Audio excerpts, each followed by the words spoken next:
இப்போ நான் உங்களுக்கு சொல்ல போகிற பதிவு வந்து பெண்களுக்கான பிரச்சனைகளுக்கு உண்டான தீர்வு. அதாவது சின்ன வயசு பொண்ணுங்க, கொஞ்சம் சின்ன பொண்ணுங்கன்னா பீரியட்ஸ் ப்ராப்ளம் இருக்கும். பெண்களுக்கான பதிவு இது. பீரியட்ஸ் ப்ராப்ளம் இருக்கும். அதாவது 28 நாள் இந்த சைக்கிளில் வந்தால் தான் கரெக்டு. ஸோ அந்த மாதிரி வராத பெண்களுக்கு என்னெல்லாம் பண்ணலாம் அப்படிங்கிறத சொல்கிறேன். இஞ்சி, வெல்லம், கொஞ்சம் மிளகு இது எல்லாத்தையும் நல்லா பொடி பண்ணி வச்சுட்டு கொஞ்சம் குடிச்சிட்டே வாங்க 20 டேஸ்லேருந்து. உங்களுக்கு வந்து அந்த இது பீரியடு வந்து கரெக்டாக வரும். நெக்ஸ்ட்டு வந்து தண்ணீர் விட்டான் கிழங்கு அப்படின்னு ஒரு கிழங்கு இருக்குது. அந்த தண்ணீர் விட்டான் கிழங்கு பவுடரும் கடைகளில் கிடைக்கிறது. அந்த தண்ணீர் விட்டான் கிழங்கு பவுடரை வாங்கி பாலை கொஞ்சம் மிதமான சூட்டில் வச்சு அந்த பவுடரை வந்து அந்த பாலில் கலந்து கொஞ்சமாக வெல்லம், ஜீனி வேண்டாம், ஏன்னா வெள்ளை ஜீனி வந்து போனை வந்து வீக் ஆக்குங்கிறாங்க, எலும்புகளை வீக் ஆக்கும். அதனால் வெல்லம் கொஞ்சம் கலந்து அந்த தண்ணீர் விட்டான் கிழங்கு பொடியை போட்டு ஒரு ஸ்பூன் போட்டு காலையிலையும் மாலையிலையும் குடிச்சிட்டு வாங்க. அடுத்தது உங்கள் வீட்டில் சங்குப்பூ இருந்தால் அந்த சங்குப்பூவை வந்து நீ டீ போடும்போது அந்த டீயில் போட்டு குடிங்க. நெக்ஸ்ட்டு வந்து செம்பருத்தி பூ இருக்கா, அந்த செம்பருத்தி பூவை வந்து செம்பருத்தி பூ, ரோஜா பூ கூட சேர்த்துக்கலாம் நீங்கள். செம்பருத்தி பூ, ரோஜா பூ வந்து ஆக்சுவலாக குல்கந்து உடம்புக்கு நல்ல சக்தி தரும். குல்கந்தோட ப்ரொசீஜர் வேறு. செம்பருத்தி பூ இருக்கு இல்லையா, அந்த செம்பருத்தி பூவை வந்து அப்படியேவும் சாப்பிட்லாம். உங்களுக்கு அப்படியே சாப்பிட பிடிக்கலைன்னா டீ போடும்போது அதில் அந்த பூவை போட்டு அதை வந்து நீங்கள் குடிக்கலாம். நெக்ஸ்ட்டு வந்து பீரியட்ஸ் நிறைய வர பெண்களுக்கான தீர்வு என்னென்னா, உடச்ச கடலைன்னு சொல்லுவோம் இல்லையா, அந்த உடச்ச கடலையை வந்து நிறைய உணவில் சேர்த்துக்கோங்க. அதாவது கூட்டுக்கு அரைக்கும் போது, இல்லைன்னா வந்து உருண்டை நெய், ஜீனி போட்டு ஏலக்காய் போட்டு அதை பவுடர் பண்ணி, பொட்டுக்கடலையும் பவுடர் பண்ணி 1:2, ஒரு பொட்டுக்கடலைனா 2 ஜீனி போட்டு அதை வந்து உருண்டையாக பிடிச்சி வச்சு அதை அப்பப்போ சாப்பிட்டுவாங்க. நெக்ஸ்ட்டு வந்து பேரிச்சம்பழம் நிறைய எடுத்துக்கோங்க. பேரிச்சம்பழத்தில் வந்து இரும்பு அதிகமாக இருக்குது. அதனால் அதிகமாக பிரச்சனை இருக்கிற பெண்களுக்கு இது வந்து சரி பண்ணும். அடுத்தது வாழைப்பூவை வந்து அடிக்கடி உணவில் சேர்த்துக்கோங்க. இது வந்து கருப்பை தொடர்பான எல்லா பிரச்சனைக்கும் தீர்வு இந்த வாழைப்பூ. அப்புறம் நெக்ஸ்ட்டு வந்து குல்கந்து சொன்னேன்னா, குல்கந்து வந்து அல்வா செய்கிற மாதிரி ரோஜா பூவை நல்லா இதழாக பிச்சு போட்டு மிக்சியில் போட்டு அடிச்சுட்டு அதுக்கப்புறம் ஜீனியை வந்து பாகு வைக்கணும். முதல்ல அந்த ரோஜா பூவை மட்டும் தனியாக கொஞ்சம் தண்ணி விட்டு நல்லா வேக வச்சுக்கோங்க. ஏன்னா ஜீனியோடு சேர்ந்தால் அது வேகாது. அதனால் நம்ம வந்து குலோப் ஜாமுனுக்கு செய்வோம் இல்லையா, அது மாதிரி சுகர் சிரப்பு அந்தளவு கெட்டியாக பண்ணக்கூடாது. கொஞ்சம் சுகர் சிரப்பு கொஞ்சம் செஞ்சு வச்சுக்கோங்க தனியாக. அதை தவிர இந்த குல்கந்து வந்து நீங்கள் தண்ணியில் வேக வச்சு அதை மிக்சியில் போட்டு அடித்து அதில் வந்து இந்த ஜீனி பாகை சேர்ந்து சாப்பிடுங்க. இதுவும் உடம்புக்கு ரொம்ப நல்லது. அப்புறம் வந்து ஹலீம் சீட்ஸ், ஆளி விதை அப்படின்னு கிடைக்கிறது. இதை வந்து நைட்டே ஊற வச்சு மறுநாள் காலையில் எப்படி அதாவது அப்படியே ஊற வைக்காதீங்க, கொஞ்சம் வறுத்துட்டு மிக்சியில் போட்டு பவுடர் பண்ணிக்கோங்க எல்லாத்தையுமே. அப்போ தான் வந்து அது துகளாக மாறி ஈஸியாக டைஜஸ்ட் ஆகும். முழுசாக போட்டிங்கன்னா டைஜஸ்ட் ஆகிறது கொஞ்சம் கஷ்டம். முழுசாக எப்படி சாப்பிட்லான்னா, நீங்கள் வந்து தண்ணீரில் ஊற வைக்காமல் தண்ணீரில் கொஞ்சமாக ஊற வச்சுட்டு அதை ஒரு மூடின டப்பாவில் போட்டு முளைக்கட்டி சாப்பிடும்போது நீங்கள் முழுமையாக சாப்பிட்லாம். அதோட சத்துக்கள் முழுமையாக கிடைக்கும். ஆனால் இந்த மாதிரி ஊற வைக்கணுங்கும் போது அதை கொஞ்சம் மிக்சியில் போட்டு அடிச்சுட்டு அதை வந்து தயிரில் ஊற வைக்கிறது ரொம்ப நல்லது. வெந்தயத்தை ஊற வச்சு அதை வந்து உடம்புக்கு நல்ல குளிர்ச்சி தரும். அந்த மாதிரி ஊற வச்சு நீங்கள் குடிக்கும்போது வெயில் காலத்தினால ஏற்படுற கோளாறுகள் வந்து உங்களை எதுவுமே தாக்காது. அப்புறம் வந்து இதெல்லாம் ப்ளூபெர்ரி, பிளாக்பெர்ரி, கிரான்பெர்ரி, ஸ்ட்ராபெர்ரி, ஃபிக்கு, அப்புறமா வந்து இப்போ எங்கள் வீட்டில் வந்து அத்தி மரம் பின்னாடியே இருக்குது. அந்த அத்திமர பழத்தை நீங்கள் வெளியே போய் வாங்கணும்னு அவசியம் இல்லை. இப்போ அது பச்சையாக இருக்கும்போது பறிக்கக்கூடாது. அந்த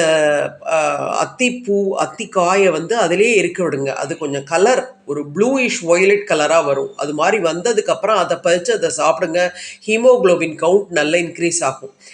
அப்புறம் வந்து இது பிஸ்தா, பாதாம், முந்திரி, ஆப்ரிகாட்டு இதெல்லாம் முடிஞ்ச அளவு நிறைய எடுத்துக்கோங்க. நீங்கள் வந்து நெய் வந்து கொஞ்சமாக சேர்த்துக்கணும் சாப்பாட்டில். சில பேர் கொலஸ்ட்ரால் சாப்பிடக்கூடாதும்பாங்க, அப்படி கிடையாது. அந்த ரைஸ் சாப்பிடும்போது நெய் சேர்த்தா தான் அந்த ரைஸில் உள்ள ஃப்ரீ ரேடிக்கல்ஸை அந்த நெய் வந்து ரிமூவ் பண்ணும். அப்புறம் நெக்ஸ்ட்டு வந்து நல்லெண்ணெய் வந்து எவ்வளோ முடியுமோ அவ்வளோ சேர்த்துக்கோங்க. ஏன்னா கடலெண்ணெயில் வந்து இருக்கிற கெடுதல்களை வந்து அதனால தான் அதுக்கு பேரே நல்ல எண்ணெய். நல்லெண்ணெய் நம்ம உடம்புக்கு போகிற உள்ள சத்துக்கள் எல்லாம் கொடுக்கறதுனால தான் அதுக்கு பேரே வந்து நல்லெண்ணெய்.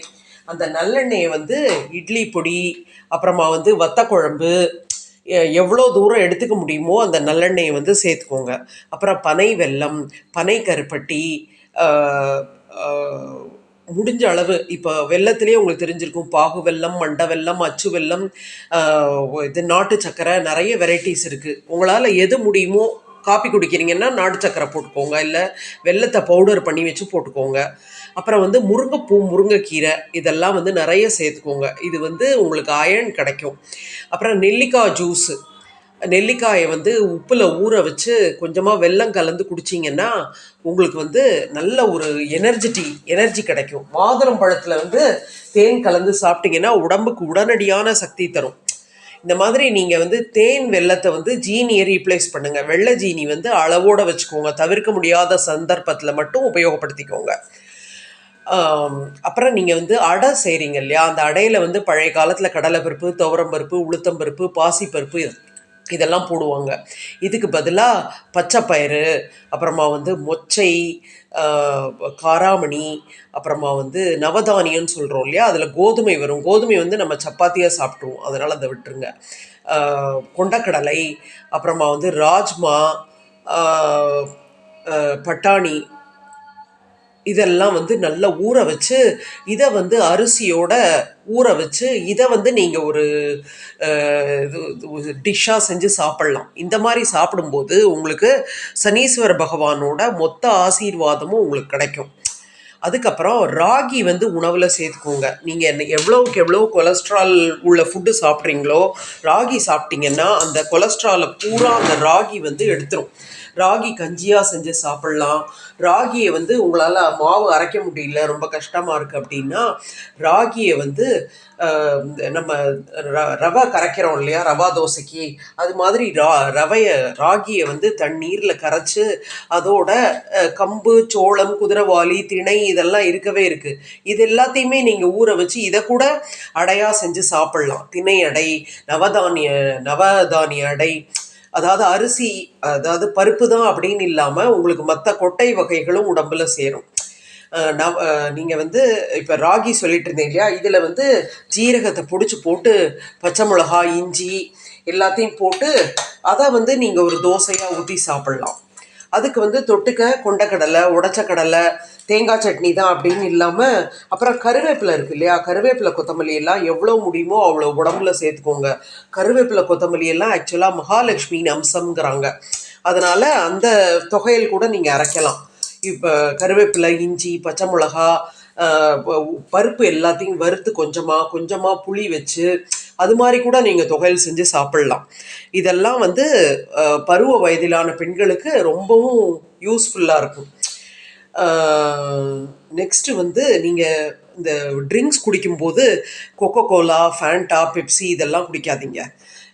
இது இருக்கா, கமலா ஆரஞ்சு பழம் இருக்கா, இது சாத்துக்குடி பழம் இருக்கா, அதை வந்து முடிஞ்ச அளவு ஜீனி சேர்க்காம அப்படியே பழமாக சாப்பிடுங்க. அப்படின்னா மிகுந்த சத்து, வெயிட் போடாது அப்படின்னு சொல்கிறாங்க.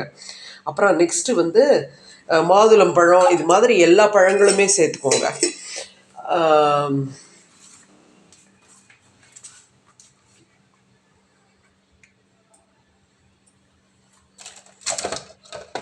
முடிஞ்ச அளவு வெள்ளை சர்க்கரையை வந்து கொஞ்சம் குறைச்சிக்கோங்க. அப்புறம் நெக்ஸ்ட்டு வந்து எள்ளு வந்து உருண்டையாக செஞ்சு சாப்பிட்லாம். அல்லது குழம்புக்கு பொடி திரிக்கும் போது கொஞ்சம் எள்ளு போட்டு திரிங்க. ஏன்னா போன்ஸ் எல்லாம் நல்லா ஸ்ட்ராங் ஆகணும்னா அந்த எள்ளெல்லாம் போட்டால் தான் நல்லா ஸ்ட்ராங் ஆகுங்கிறாங்க. இது வரைக்கும் எனக்கு தெரிஞ்சதெல்லாம் சொல்லிட்டேன். இனிமேல் அடுத்த பதிவில் சொல்கிறேன்.